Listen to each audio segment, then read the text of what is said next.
Record. Look at me. It's like I know what I'm doing over here almost. Cut. And zoom. Where are you? There you are. Okay. Oh, and I'm cut off at the top. It's perfect. Okay, so anyways, thanks for your time. I know you're really busy. Savanah Hernandez is my guest. Your latest video went viral. I will advise you, please don't fight. Please don't try to fight. You have men to guard you for that. I saw your shoulder check. It's admirable, but I don't want to see you get caught up on it. Tell us a little bit about your history, your family, your upbringing. Maybe, I think there's millions of men like me. I don't have a ring on my finger, and that's the first thing they look for when they see you activisming out there. You're gorgeous, and I think guys all want to know, well, like, who is this girl? What's she all about? So, like, I know, I think I saw you refer to your grandfather being in the Vietnam War as a native, and then, or no. Okay, so yeah, just tell me a little bit about your family history, because I'm really interested, and I think lots of other people are as well. Sure. So my grandfather, he was actually from California. He's Hispanic. His father had crossed the border, all that good stuff. And I had sat with my grandfather, and we had talked about all of those stories. And I'm currently working on a podcast right now too, just with my grandfather and about our family history. But you know, he fought in the Vietnam War, which is why I feel so passionate about America now. But even further than that, he grew up in Compton. The reason why he joined the Marines was because he didn't want to live life in the ghetto. He didn't want to become a gangbanger, and he knew that that was the life that was set out for him if he stayed in Compton, which is why he joined the Marines. And ever since, you know, my grandfather's decision to do that, people in my family have continued to serve. My uncles are in the Marines. My father was in the Navy. And I think that's why I am the way that I am today, just because my family they started off in, you know, like lower income neighborhoods and not the best situation. But because they wanted better for themselves, they continued to work for the American dream until they achieved it. And my father, I was so lucky enough that, again, he served in the Navy, and what he decided to teach me even further that he was never taught was how to handle money and be financially responsible. So now, on top of, you know, being out of that low income type of community, now my father has also gone further as to teach us financial responsibility, because he wants us to be successful in life. And he truly believes that anyone can have the American dream, whether you're white, black, Asian, take your pick, male or woman. It just comes down to your own knowledge, your own want for success, your own want to make it in America, because anyone can do it. So I think that's why I am where I am today, because like I said, my family has a long history of pushing their way out of that type of situation that we do see so many people falling into, meaning, you know, like low income communities, not being able to get out of poverty. My family for many generations has pushed past that. So now, I know you studied for journalism in school at some point. What was your first taste of blood in the water as far as this kind of path that you've taken? You know, I know you've done some work with Infowars. That's going to be incredibly difficult on your reputation. Nothing against Alex. I think he's brilliant and hilarious and nuts, and that's what I love about him. And you know what? He's often right also. So what do you think was your first taste of, like, where you've kind of this path that you've kind of delved, like, it's kind of activism. I hate to use that word because it's become so dirty, but what you're doing is activism, you know, with the Police Lives Matter and whatnot. And I think you've got something coming up on Wednesday as well I want you to touch on. But yeah, what was your first taste of the blood in the water? Was it through Alex, or?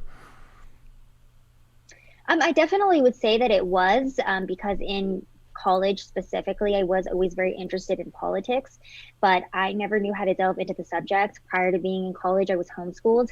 I graduated high school when I was 16 because I basically was like, I don't like being homeschooled. I like being in a classroom setting, and I want to be in a classroom setting. So I took my GED at 16, went straight into college, graduated by the time I was 20. But because I was kind of accelerated in that, I didn't get to have as much time in the journalism field, I guess. In college, I didn't get as much time to do internships. So whenever I graduated, it was a little bit hard for me to break into the broadcast industry, because I'm sure anyone who tries to break into the media knows you need about a year and a half of experience under your belt before you can even get into an entry level job at your normal newsroom. So I was having a lot of trouble trying to break into the field. And then Infowars found me. I had no idea who Alex Jones was when I first met him. I had no idea what Infowars was when I started working here. But I knew that I was very passionate about journalism, and I was passionate about getting stories across neutrally and getting down to the facts and what's actually going on. And so whenever I started working here, I immediately told them, reporting is something that I am very passionate about, and it's something that I ultimately want to do. And I started off as like a reporter / production assistant. I've been here for about 2 years now. And at the beginning of this, I was very shy to go out and go challenge people. But as I've continued and progressed on, and as I've gone out to all of these rallies and protests, I'm constantly asking people, why do you believe what you do? I think that I have a very open mind. I'm still very young. There's still a lot of things that I don't know. So I go to a lot of rallies and protests with people who counter my opinion. And I tell them, hey, talk to me about why you're here today. Tell me why you hate Donald Trump, why I should hate Donald Trump. Tell me why Black Lives Matter is a good group. And no one can ever tell me why they're there. It always comes down to people being influenced by the media, people being influenced by their feelings. And that's the reason why they're there holding the sign, not because of any actual facts or statistics, not because they actually know what the organization they're protesting for stands for. So I think Infowars definitely was, my first kind of push to get out there. And it was probably at the Impeach Trump rally last year in December. I think he had just been impeached. And of course, it was like impeachment eve. And everyone was out rallying, like, we hate Donald Trump, blah, blah, blah. So I went to go talk to them again, why should Donald Trump have been impeached? Why is he such a bad president? Talk to me about it.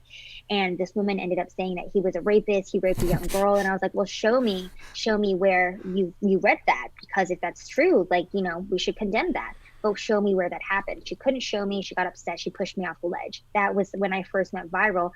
And I think that too is when I finally had my moment of there's so many people out here who are just so filled with anger and vitriol, but they don't even know why. And going out and challenging their mindset and challenging them to think outside of their norm and what they've been conditioned to think is a very powerful thing. Now, have you always been conservative or right-leaning in your political approach, or did university get to you? Did you have the indoctrination? Because, I'm 52. I ran my first election in '93 in Canada as a Green Party guy. So I was all about pro-choice and electoral reform, which is proportional representation. I'm not sure how it works in the States, if you could have that or not. But, this idea that we elect governments with 37% of the popular vote is ridiculous in Canada anyways, because we have 5 parties now or something. And I was red-pilled over the last 5 years, slowly, through Crowder and Shapiro and McInnes. And, many of the people you work with have become heroes of mine. Gavin McInnes is one of my funniest men on the planet. Absolutely. He's a great guy. He's hilarious. And so, traditional, you can see his heart. He stands for good family values. He says things in a way that are often taken out of context. But it was really painful for me to come around to the right. But the left stopped believing in what I believed in. Most importantly is free speech. Absolutely. Don't screw with my speech. Don't screw with my guns. Don't tell me a man can become a woman. And these are the false narratives that I've really fought against, and what kind of woke me up to the, I call myself a moderate. I'm not looking to, outlaw abortion, but I don't think we should be able to have one after 6 months. Is that so radical? So I just wondered, were you always conservative? Have you come, have you swung right as you've, wisened up, or were you at one time, cheering on like Dave Rubin, we watched him get red-pilled on air with Larry, Well, and you see too, I think the way that phrase goes is, if you're not a liberal in your 20s, you don't have a heart. If you're not a conservative by your 30s and 40s, you don't have a brain. I think that that's such a true statement, because I do understand. And again, there's so many young people out on the streets right now protesting for Black Lives Matter because they do have good hearts. They think that the Black community is being disproportionately affected by police brutality, that the Black community is being disproportionately affected in their everyday life, that oppression is still a very real thing in America. But if you look at it statistically, again, it all comes back to your each individual mindset. And I'm not going to say that poverty and low income communities aren't another issue we need to address, because of course this is a bigger issue. But I think at the end of the day, when it comes down to America, everyone has equal opportunity in this country, and everyone has the opportunity to be successful if they want it. And so we've seen such this mentality of oppression being pushed on minority communities so often. And, I think just seeing that in live time and watching how the media is able to control the masses through that mindset and through that conditioning really woke me up to a lot of these things. I was already pretty conservative previously, but I was one of those conservatives that was like, oh, well, I'm pro-life, but if you're pro-choice, then that's okay. Your body, you do what you want with it. I would never personally get an abortion. And I think I was more that way as well, because my parents raised me up as a Christian. And I think with religion too, a lot of people will say, we can't judge others. We need to love everyone as we love ourselves. But if you really get into, again, the facts about any subjects, if you want to talk about Planned Parenthood, if you want to talk about, abortion statistics, racial inequality in America, take any of these things that the left has tried to push on any community, and you really get down to the nuts and bolts of it, you'll see that it's all based on a lie. It's all based on feelings over fact. And the more I delved into this, the more I realized that. And you had talked about previously, one of my recent videos that went viral. I went out in front of it was like an LGBTQ BLM rally. And I went on the outskirts of it, and I just held up a sign quietly that said, "Please Lives Matter." And whenever I go and do these types of counter protests, I even always feel a little bit nervous to do it, because I'm like, you know what, this is their freedom of speech as well. Like, I don't want to go and instigate anything. I don't want to go and disrupt them. And I feel so strongly about that last video, because I didn't go with any of that intention. I actually had the name David Dorn on the other side of my sign, because he was a Black retired police captain, I believe. He was he was a captain. He died because he got shot by these rioters and these looters. So I put his name on my sign, and I said, "Please Lives Matter," because again, too, Black Lives Matter keeps coming forward and saying, oh yeah, all these Black lives matter. But when it comes to Black and Hispanic police officers, they couldn't care less. So it's ridiculous. And I went there as peacefully as possible. I didn't chant. I stayed outside of the rally, and I still got attacked. And so going out and actually realizing that as a conservative, we do not have our freedom of speech in this country made me even more passionate about this. And I think that's what it was. It's like actually going out and experiencing all this that really solidified my views into more conservative values. Sorry, that was a long answer. No, I take as much time as you need. More of you and less of me is also always good. So what do you think? I've asked this to many people that I've had on the show, and the answers vary. I asked Gavin on his show as a caller, because I happened to get in it a couple times. What do you think the top conversations are that we're either not having because we're too afraid to, or that we're really having badly, debating wise, or just fleshing? I mean, we've got some serious issues today. Opioid. Nobody's talking about drug dependency, opioid crisis anymore. It's all coronavirus and stuff. So what do you, if you could rank them as most important, a few of the most important conversations you think that we need to have better, in other words? Right. So I think that one of the biggest conversations that we need to be having, and again, this spans into all communities, all people of every race and color, and that is the death of the traditional family. Amen. And I think that this is something that the left especially has worked so hard to destroy. When, again, look at any of these subjects. Look at any of the ways that people are using to oppress the minority communities or tell the minority communities they're oppressed. All of that could be fixed with the traditional family. And I attribute a lot of my success to the fact that my parents are still married to this day, that we had a good family life. We had structure in our life. We had someone pushing us in the right direction. I was spanked as a child. I didn't like it, but I had discipline. Mm-hmm. And I think that a lot of children need that. And I think the reason why, too, we have so many adults in the street right now burning and rioting and looting is because they were never disciplined as a child. They were given participation trophies, and they were told that they couldn't be spanked as children, that they could do whatever they want. And now as adults, this is the result of that. So we need to have the conversation of bringing back the traditional family and normalizing a 2-parent household with a mother and a father, because both figures are very pivotal to both young women and young men's life. If you look at the homes of young men who don't have a father figure, or young women that don't have a father figure, those are the people who grow up, and statistically we're seeing like higher crime rates from people who grow up in a 1-parent household. You can look into all of that. So traditional family is something that we really lost and we need to bring back. And then I would also say too, financial responsibility. A lot of people are so pro-socialism, they're so pro-communism and big government because they don't want to take personal responsibility for the fact that they made the decision to pay $100,000 a year for a university when they could have paid $10,000 a year for a small community college, gotten the same exact education, still had a degree coming out of it, and come out of it without this massive student loan debt. Or they decided to go live in their dream apartment in New York City, even though their monthly bills cannot afford for that. So again, it comes down to this mentality that everyone's so oppressed in this country, but it really comes down to personal responsibility and having those strong roots and that strong foundation of the family. So those are two of the big things that I wish we would talk about more.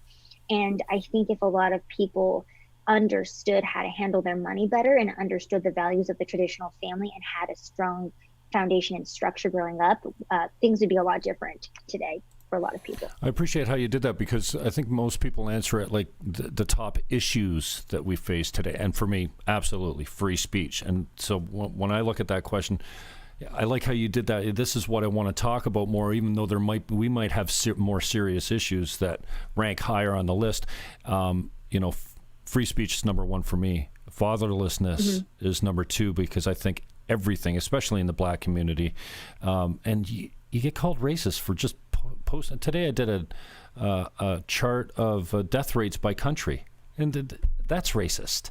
Like this idea, because America's doing a lot of testing now, and their death rate is falling, and they're not the worst in the world, and there's fatherlessness.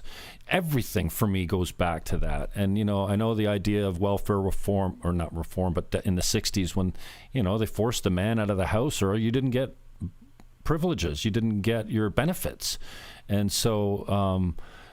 And I don't know if you've ever seen it. Robert Bly did a fascinating conversation in the 70s. He's an eccentric old white-haired poet, and he did a video called A Gathering of Men, and it really addresses the lack of ceremony. They used to wrestle the infant, adolescent male child from the mother's teat almost, and take him to the island, and he would be there for a year while they killed the boy, figuratively. And then he came back a man. And, I joke, I've never married. I don't have any children. I've never had that ceremony. I'm like a 52-year-old boy in some senses, and this is what we've done to our men. So instead of standing in the field beside our father and being fed that nutrient that you got without even speaking, just being with him and watching him work, we put, industrial age came, and the father went into the factories and came home impatient and pissed off and tired, and didn't have time for the kids. And now our kids are mentored by gangs. And I think now that the women have gone into the workforce only just recently, in the grand scheme of things, that we're going to see the effects of that as well. And I think we've seen the effects of a lack of discipline as well, as far as these are spoiled, brat, rich trust fund kids that are in the street burning everything. And for the most part, a lot of them. This guy that they picked up, who's the cheerleader, the Antifa cheerleader they just picked up? I can't remember his name. He had a run-in with Gavin at PAC, and And you recognize these are the same people. Like that girl that was shouting you down, guaranteed you've seen her at other protests. Like they're from out of state. They're like professional protesters, and they're not. They're privileged, rallying against capitalism.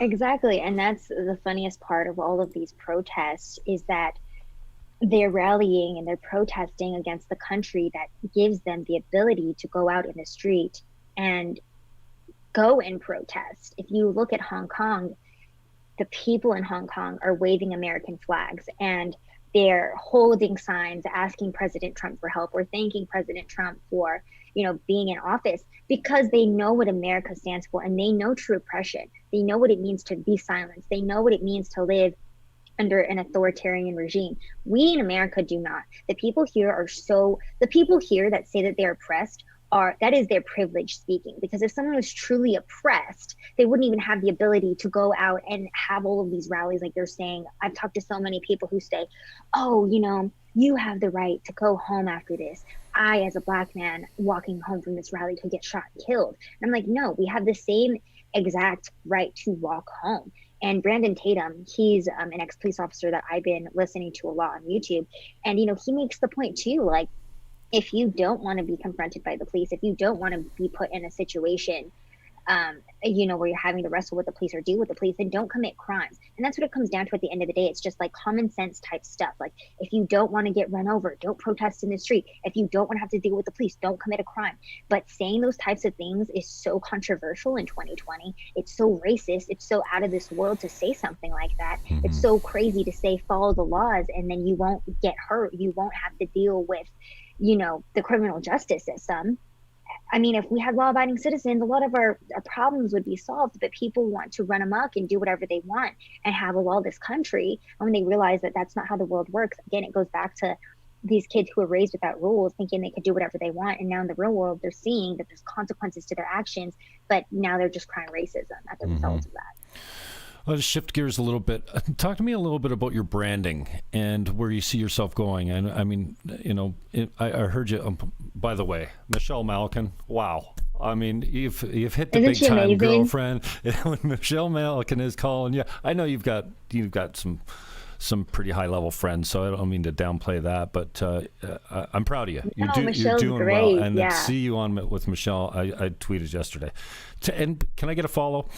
Sorry, I had to ask that. She was great. And tell me a little bit about your image, your branding, where you see yourself going. I know you spoke a little bit about, your Action 7 on your branding on YouTube. Sav Says, by the way, you can find her, Sav_says_. What the? You couldn't find a better Twitter handle than that? Come on, man.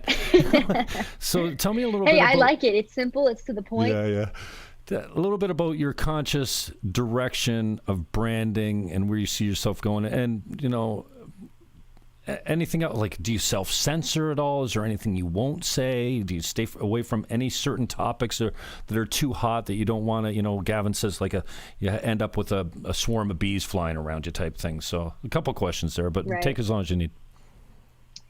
So in terms of the direction I see myself going, I would say after college, just being very liberal. I wouldn't say I was even liberal-minded. I would just say I was very uneducated, like the majority of Americans. You can go do a man on the street right now and say, hey, when was our country founded? No one would know the answer. Hey, who was our first president? No one would know the answer. People don't understand the history behind our country because they're very uninformed. They're not knowledgeable about things. Our education system has failed our youth, all of us. I truly believe that. If you go ask people common sense questions about this country that every American should know, they have no idea about it. And because of that lack of historical knowledge is why we're where we are today. And so I feel like I used to be that way. And again, politics is a very big subject to tackle.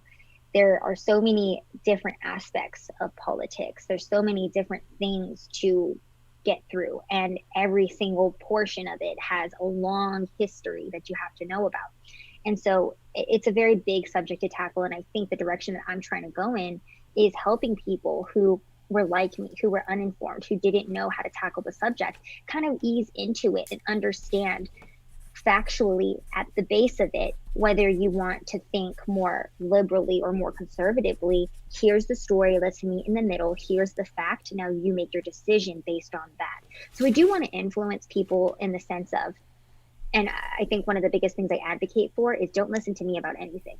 Go and do your own research.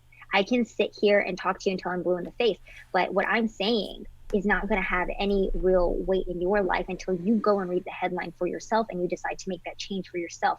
So that's the biggest thing that I advocate for, is just for people to think for themselves and to do their own research. So that's the direction that I'm trying to go in, is just to continue to push people to be more responsible for their own thoughts, not to be so influenced by whoever they're hearing on the street, whatever headline they read in 10 seconds. Like, do your research. And yeah, what was your other question? I just wonder if there's anything that's too hot for you to touch. Do you stay away from certain topics because I'm not qualified or I won't be effective here? I love how you put, I think it was with Michelle the other day, is, you know, you protesting as a woman, you feel like you're less likely to be attacked than like a man would be if he was counter protesting. Like, and we've seen men get beat to death in the streets. So yeah, I just wonder if there's anything that you try to stay away from. Yes, politics is multifaceted, and I love the idea of basically, you know, the old adage, read a book, because there's so much ignorance out there. Like, you know, so I just wonder if do you self-censor on any topics? Or is there anything that you want us to? I have an idea where your passions are, because of where you're standing, you know, a week ago with a police live, like that comes from your heart. That is something that you're deeply moved by, to go and protest. I don't even like referring to you as a protester, but that's what you're doing. You're activist, you're protesting a different point of view. So I just wonder if you temper yourself ever. I don't think any topic is off limits for me. And I would say that because, again, I never go out to any place, or I never go on to any interview, and I'm never going to pretend to know something that I don't. If we're talking about any subject, I'll talk about it to the best of my ability. And if I don't know about it, then that's when I'm going to turn it around and say, well, educate me on this. And then what I like to do, and this is what I do with a lot of my protests too, because keep in mind, I'm still learning a lot of stuff, is if someone comes up to me and talks to me about systemic racism, or that Black men aren't treated equally in this country, well, then I'll ask them, what rights do white men have that Black men don't have in America? And what I like to do is try to learn off of their knowledge and kind of figure out, where they're coming from, and then go do my own research back on that. So I wouldn't say any topic is really off limits for me. I think that everything should be discussed. Everything is important, whether it's pro what I believe or anti what I believe. I'm very open to discussing and debating any topic, really, because everything is important to somebody. So we should talk about all of it. Talk to me a little bit about how you protect your mind. Social media is such a filthy place. I'm sure you're getting some pushback and resistance from people that don't believe in what you believe. You see it, physical assaults on the street. I stopped watching network news a long time ago. I've got CNN in the background because that's all my cable system offers. I can't see Fox News Network in Canada unless, I don't even know if you can buy it. I think maybe it's a paid channel, but, CNN's everywhere. But how do you protect yourself? I mean, I spend a lot of time on social media too, and I think, some of it's activism, some of it's branding, some of it's hopefully bringing somebody will go, really? I didn't know that there was less unarmed black men shot last year than there was almost double the white men shot and killed that were unarmed by police. Completely unfortunate, but the facts just are there. I wonder, how do you protect your mind from, I saw David Dorn take his last breath, God bless him, his last breaths in the street, not live, but still, it gutted me. Even when I heard about George Floyd, I didn't know what the circumstances was. It ruined my day.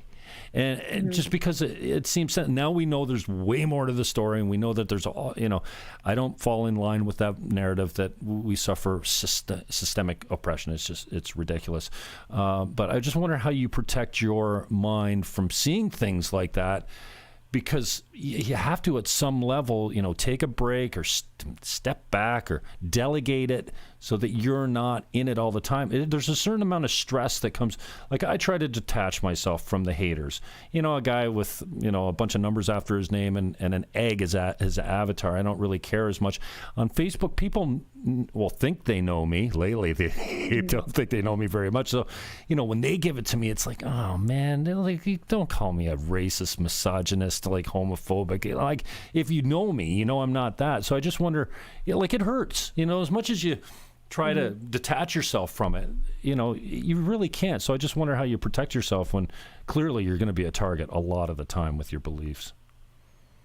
Yeah, it is a tough subject, and it is something that you did have to deal with, because first off, like, I really don't like social media at all. If it wasn't my job to be on there, if it wasn't such a useful tool, I wouldn't have social media. I just started an Instagram because I just feel like social media is so detrimental to everyone's mental health. And this is another thing that I advocate for, is that social media is not real life. Twitter is not real life. Instagram is not real life. Yeah, and I think that is one of the mentalities that I try to keep. I think Tyler, the creator, he said, cyberbullying isn't real, just walk away from the screen.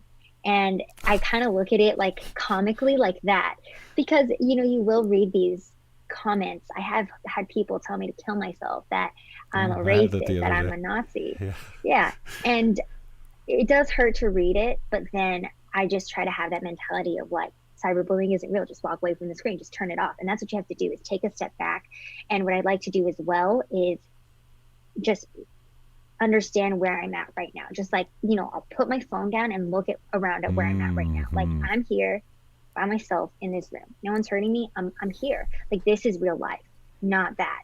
And so that's one of the ways that I've tried to change my mentality on social media, so that I'm able to cope with that a little bit more. And then also, I think that taking breaks from social media on the weekends is very important. I try not to get on Saturdays and Sundays. Sometimes I do, depending on if it's a very fast-paced news weekend, or if I'm out reporting, then of course I'm going to be on social media. But if I have a day off from work, I'm not on social media. I'm away from my phone.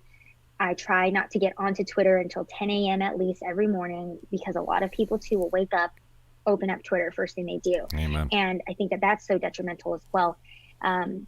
So as much time away from social media that I can take, I do. And just always remember that social media is not real life. So someone might love you on social media, someone might hate you on social media. But what's going on in your real life? Who are your real friends? Who are you really surrounded by? And what's really going on? Because your reality is what's actually happening, not what's happening on social media. I like how you put that, and I make that point the same way. And I often tweet or post on Facebook, like, you get that this account is not a human, right? Like, it's controlled by a human. But I don't say these things in real life. I think I'm walking, holding placards up, but it's weird because I don't know about you, my life comes to me as tweets, like my thoughts. What I'm going through life, I'm like, I just thought, I gotta write that down. Like, this is, and then, I lashed out the other day, got myself in, like I said, I'm a 10-time political candidate, never run for anything that was ever remotely had a chance of winning, like Green Party. And I got loose the other day and called, I guess a former friend of mine that's a politician now, a bad word. Well, I got smoked in the media. Like, this became news in my town. And I realized that, I look at her Twitter account and I forgot that we were friends and that she's a good woman and that she's got a great sense of humor and all this kind of stuff. I see her feed and it's evil, like straight evil. Like, anyone that believes, my body, my choice, even at 9 months, like on its due date, like, you can't. How can you reason with that? So, I think that, I made that point several times. This account is not a human. Yes, it's controlled by one, but this is not how we go around talking to people.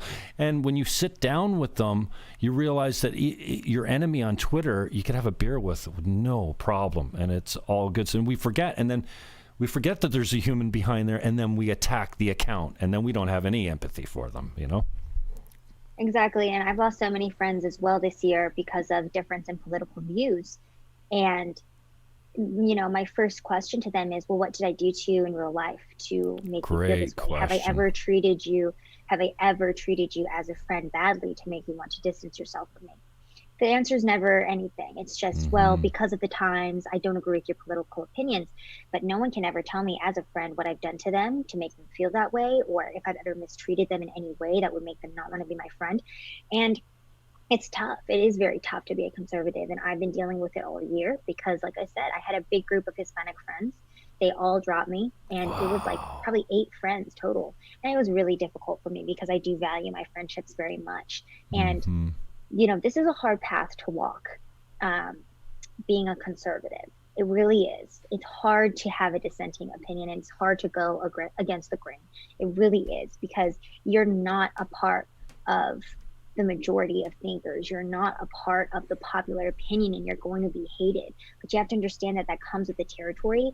And I feel like for myself personally, I know so much now that if I were to go back and try to pander to what the left is saying, or like, oh yeah, Black Lives Matter, like that's all it is, it's about Black lives and them mattering, like that's a beautiful thing. Like I couldn't do that because I know too much now. And I think it's more important for us to push back on that and say, hey, let's open your eyes to what's really going on. Let's have a civil debate. Let's have a civil discussion about this. Let's not fight. And I think that it's so important for us to go out on the street and have a civil discourse with people we don't agree with, because we can show people as well that, you know, 2 people who have different opinions can come together and they can stand together and they can discuss things. And that's how we're going to heal America, not by screaming at each other online. Yeah, amen to that. You got something coming up on when? Are you doing something tomorrow again? Are you doing another demonstration, tomorrow, for lack of a better term? And are you taking security with you? Because, like I said, props to you, but that, you know, how big are you? Come on, shoulder checks they're not in your DNA. Okay, bring a man. So a lot of people keep telling me that. And like I said, too, I am hesitant to bring my male friends, because if they were to get hurt for stepping in on my behalf, I would feel really bad about that. And like I said with Michelle yesterday, I really do feel like as a woman, I mean, there have been several instances where I've been able to step in on a situation or protest or say something where I'm not going to get attacked, but if I was a man, I would. And so I'm going there peacefully. And to me, if I get attacked going there peacefully, that says more on the other side than it says about me. And again, unfortunately, this is the time we're living in, and someone's got to go and stand up, and that person is me right now. And, you know, I'm asking other people too to join me, because there was a big influx of people on Twitter who were like, hey, if you're going out again, let me know. I'd love to go join you. And this isn't going, I'm not going to a counter protest. I'm just going in front of the police headquarters. Right. Now, there have been groups that go every single day just to go protest the police. So we'll see if there are people there or not. But I'm really just there tomorrow to go show the police department locally and nationwide that people care about them. I want my local police department to know that there are citizens here that are grateful for everything that they're doing, that are grateful that they put their lives on the line every single day, that they leave their wives and their families and children for strangers every single day. And I appreciate that. And I know that not every single cop is a good cop, but not every single cop is a bad cop either. The majority of police care about their communities. They care about other people's lives, which is why they're doing this for the community. And I just want them to know that they're appreciated. I want to keep you on time here. Do you think the silent majority is waking up, and do you believe the rumors that the right will mobilize? The silent majority is in the middle, and I think I made this point several times as well. The extremes on the bell curve seem to have the loudest voice right now, and I give them way too much credit. You know, whether it's transgender activism or BLM or whatever it is, these wingnuts they're the minority, except they have a soapbox now. They have a megaphone, and we give them a lot of time, and they actually convince, you know, people like me that somehow they're the majority. We forget that they're extremes. Their numbers are few. And in the fat part of the bell curve, liberals and conservatives and moderates alike, we agree on, there's 95% of us that are in this fat part of the bell curve that can come to an agreement on issues, and I call that the moderate middle, and I blame them for sitting on their hands and being silent. Yes, I guess they vote in some numbers, but do you think, I think that's the secret to quelling all this nonsense is, and I guess they call them, the silent majority for a reason, because they stay silent. Do you see any shift there? And then what do you think about this idea that, we saw the Black Panthers, not very organized, all in brand new gear, marching. If the right ever loosely, they don't really have any associations that I know of. The ones that, get, mocked in the media are drinking clubs like Proud Boys and stuff like that. They're providing services to people like Michelle, conservative speakers that had threats against universities. But what are your thoughts on the mobilization of the right and the activation of the silent majority? Even the term silent majority, my whole opinion and view on that term and that group of people is, I just feel like it's lost on me, to be honest, because if you're silent, then it doesn't matter that you're the majority. It doesn't matter at all. And people like to say, well, we show up where it matters at the voting booth. And that's a fair point. But at the same time, we have our historic monuments being destroyed. We have people burning things down in the street. Where's this majority? They're nowhere to be found. They're at home. And granted, I understand why they are.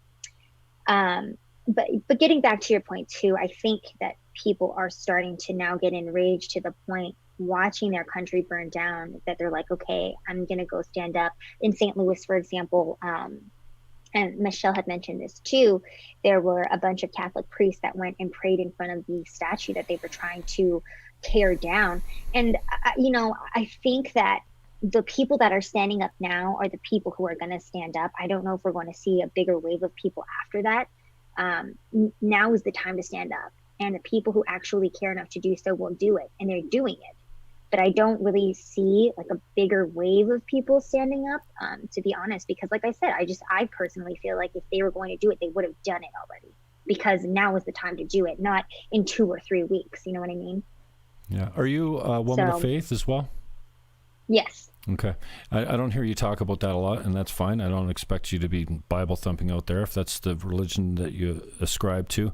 What do you see as hopeful in these times? I think, I've said this 1,000 times, these are some strange times we live in. I think that every generation has always said that. I joked the other day, hey, have you tried fire yet? It's unbelievable. Like, oh, these are some strange times. That fire took down the whole village, and so I think every generation's had their times when they look at stuff and they go, what the hell? So, yeah. But with all that said, leave us with something hopeful that you're inspired by, that things are getting there, that, I always say, this is the most tolerant we've been in our history. We're getting better every day. These things that the vast minority of these big mouths buy into, they don't exist. We are more tolerant than we've ever been. Yes, there are pockets of, old-time racism, and slavery still exists all around the world. Nobody's talking about the sex trade and the child trafficking we got in our own continent here. But, I think we forget that we're better and more tolerant, more understanding. And I don't know, I think that we come from a long line of protective racists, to be, to use a bad term, because when one tribe came up against another tribe, we didn't invite them for dinner and have sex with them. We tried to annihilate them. So I think, racism and fear of the other man, the xenophobia, comes naturally to human beings. And I wish we just start out the conversations by going, yeah, you know what? I come from a long line of it. My grandfather was racist. It's still new. But I want to leave you on, hopefully, a hopeful note. What do you see as like encouraging or light at the end of the tunnel in these seemingly strange, confusing, and dark times? Yeah, they're burning the cities to the ground. People are dying. Many more people are dying than, David Dorn and George Floyd. So I don't know. I'm looking for a little hope from you. Please. Yeah, definitely. I think there is a lot to be hopeful for. And you had mentioned, if I was a woman of faith. And I think that is where I do draw a lot of my hope from, because it is very easy to lose hope in these times, watching our nation get destroyed. But I think it is, for me personally, I know that God has a plan, and this is something that we've been through previously. If you look back in '92 with the Rodney King riots in LA, it wasn't as bad as this, because this is a nationwide thing. But I mean, that did end too. The community did come back together too, and they did clean up the streets. And I think what we're seeing now is, like I said, people starting to stand up and protect statues, speak out against Antifa, Black Lives Matter, stand up for what they believe in. And that in itself should give us hope that there are Americans that are willing to do that, and that the pendulum will always swing back with this next generation coming up, with the Zoomers.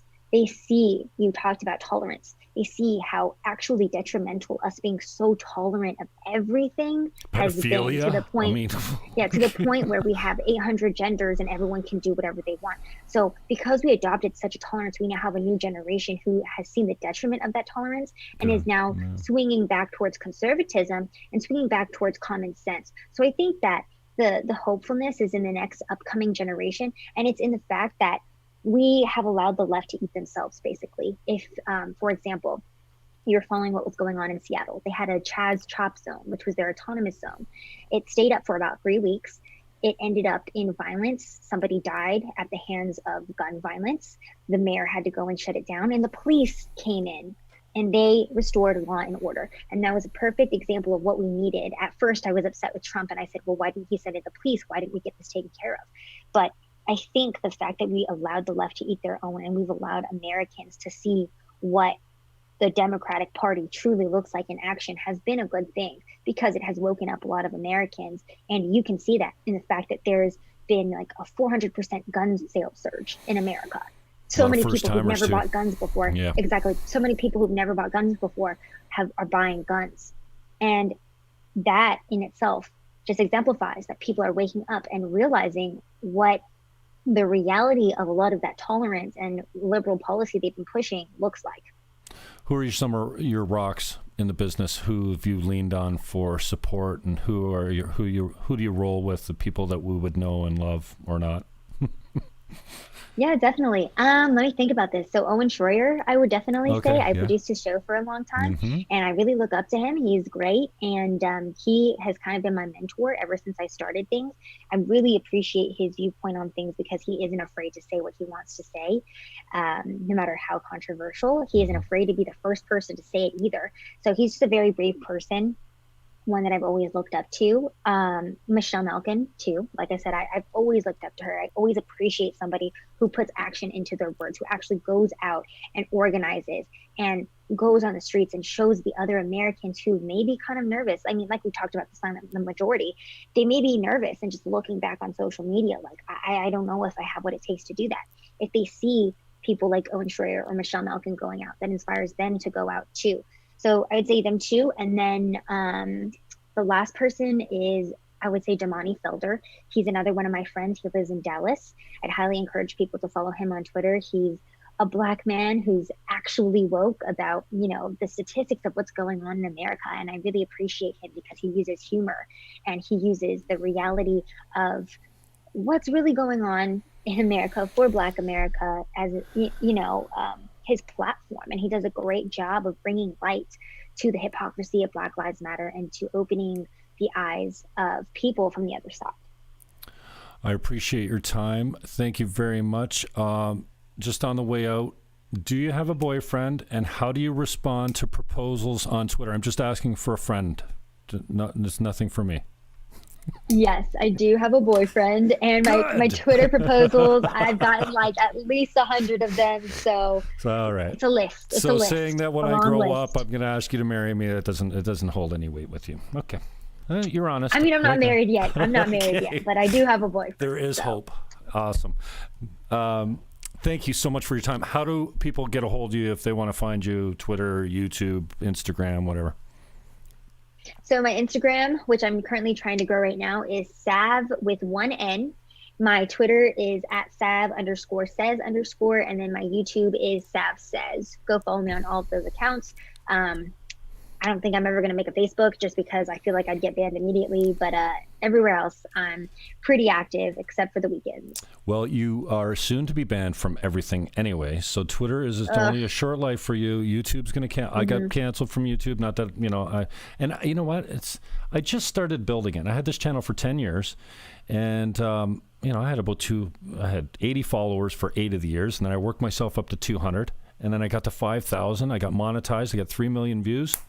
And then I did a coronavirus podcast from Don Cherry, who's a sports commentator up here, former coach. And it had COVID and coronavirus in the title, and I think that's what took me down. And now they're saying I violated 5H, but there's almost, like, my whole life is up there. I had 800 videos of my mother's slideshow. You know, she's no longer on this planet, and you know, God bless you. Build a pirate ship well, I mean, you're working with Alex, so you know something about pirate ships. But yeah, I fear that you're not long for the social media world anyways. And I love you. Stay strong. Keep doing what you're doing, and we'll be following you. And I made a video about how much I loved a girl the other day, and it got me a follow. She's only following 700 and some odd people, but she's called No One. Tweet truth to me on Twitter. Pretty, you know, her banner picture is, she's a pretty girl too, but she's pointing a double-barreled shotgun at the camera. Classic patriot conservative girl. So anyways, I appreciate it if you share it out, and thank you again for your time. I really appreciate it. It's very generous. Anything you want to say on the way out?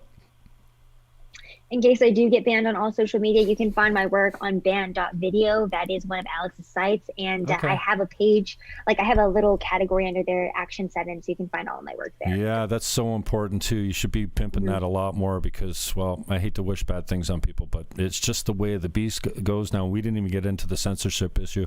If I get the chance to interview you again, maybe we'll delve deeper into, you know, the left-wing conspiracy to stop any conservative voices. But you nailed it, and I understand you're paying a price. I've paid the price as well. You know, it hurts when you think that your good friends weren't that good all of a sudden. You know, if they're dumping you for posting a graph and calling you racist, then so anyways, lots of support from this camp up here in Toronto, Canada, Niagara, St. Catharines, and I appreciate your time. Thanks very much. Thanks, Jim. All right, take care. All right, let's see if I can end this all right. See you later, kid. All right, so that's that. Savanah Hernandez. This is her Twitter page. Hit it up. Follow her. She will, you probably see some video of her tomorrow. She's out front of I think she's in Texas. And yes, she has a boyfriend. That's good. Savanah Hernandez. This is her Action 7 YouTube channel. Just look for Sav Says, and then you can find her on band.video as well. That's Alex Jones's site, Infowars site, I believe. band.video.com, I believe. That was Savanah Hernandez, and I hope you enjoyed it. I'm getting out of here because it's 1 o'clock. All right, thanks for watching. Peace out.